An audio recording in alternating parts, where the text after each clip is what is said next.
আসসালামু আলাইকুম। কেমন আছেন আপনারা সবাই? আশা করছি যে যেখানে আছেন সবাই ভালো আছেন এবং সুস্থ আছেন।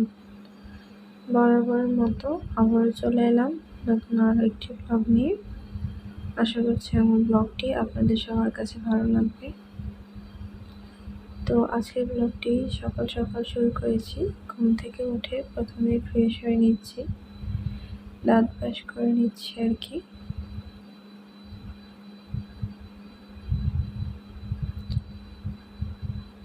দাঁত ব্রাশ করে আজকে একদমই হালকা নাস্তা করব।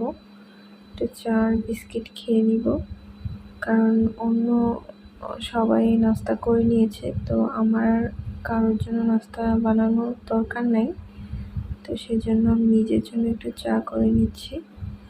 এই তো চা করে নিয়ে এখন আমি একটু চা আর বিস্কিট খেয়ে নিচ্ছি। তো আজ যেহেতু কোনো কাজ নেই, নাস্তা বানানোর ঝামেলা নেই, তো আজ মনটা খুব ভালো লাগছে।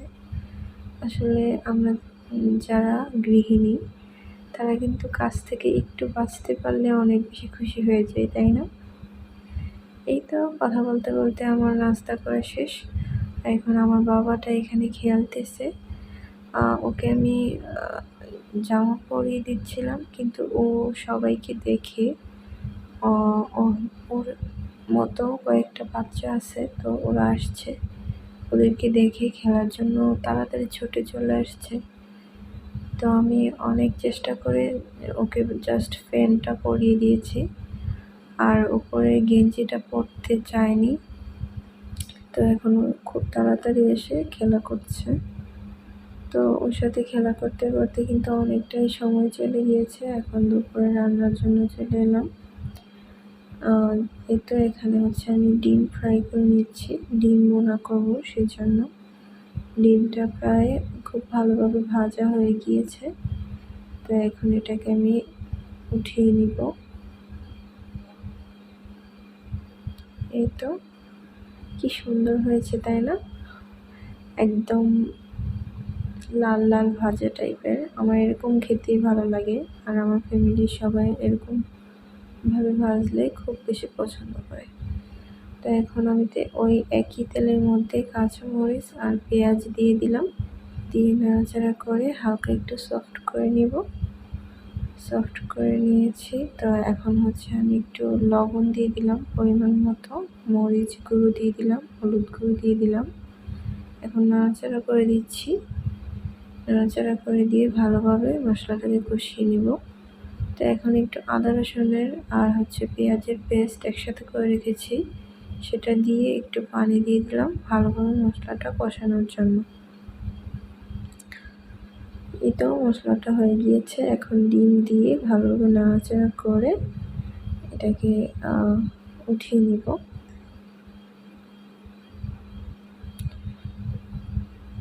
এই ডিম তরকারিটার মধ্যে আমি কোনো ঝোল দিব না, শুকনো শুকনো করে রাখবো।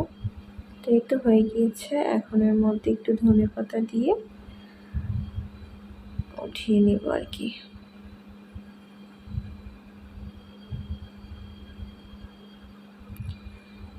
আর এখানে আমি ডাল রান্না করব, তাই প্রেসার কুকারের মধ্যে ডাল দিয়ে দিলাম।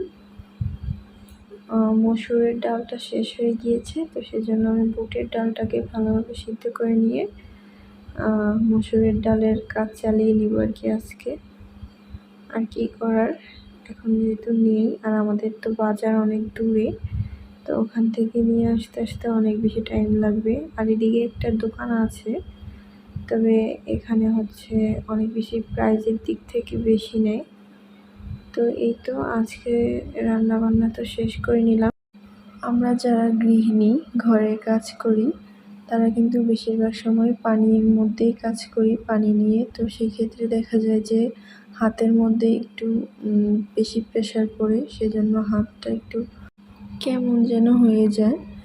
তো আমি যেভাবে আমার হাতের যত্ন নিই সেটাই আপনাদের সাথে শেয়ার করছি। আশা করছি আপনাদের কাছে ভালো লাগবে। এই তো আমি এখানে লেবু আর মধু একসাথে মিক্স করে একটা ক্লিনজার বানিয়ে নিয়েছি। এটা আমি আমার হাতে এবং পায়ে ভালোভাবে ম্যাসাজ করে নেব। এই যে আপনারা তো স্ক্রিনে দেখতেই পাচ্ছেন আমি কিভাবে মেসেজ করছি। তো এভাবে করলে আমি দেখেছি অনেকটাই হাতটা সফট হয় আর হচ্ছে কোনো ময়লা থাকলে সেটা কেটে যায়। তো আপনারা যদি এটা ব্যবহার করেন অবশ্যই কিন্তু আপনারা জেনে নিবেন যে এটা আপনাদের জন্য ঠিক কিনা। কারণ লেবু রসে আমাদের যেমন উপকার হয় তেমনি কিন্তু অপকারও হয়। লেবু রসের মধ্যে ভিটামিন সি আছে, এটা কিন্তু আমরা সবাই জানি।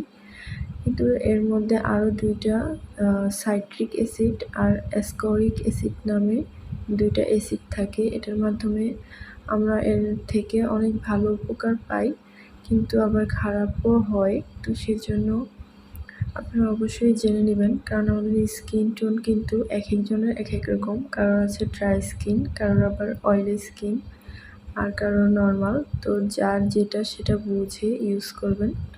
আশা করছি বুঝে যদি ইউজ করেন ভালো একটা ফল পাবেন। এই তো আমি সুন্দর করে ধুয়ে এখন একটু লোশন লাগিয়ে নিলাম। এই যে দেখেন আমার হাতগুলো কিন্তু অনেকটাই সফট হয়ে গিয়েছে আর একটা ফ্রেশ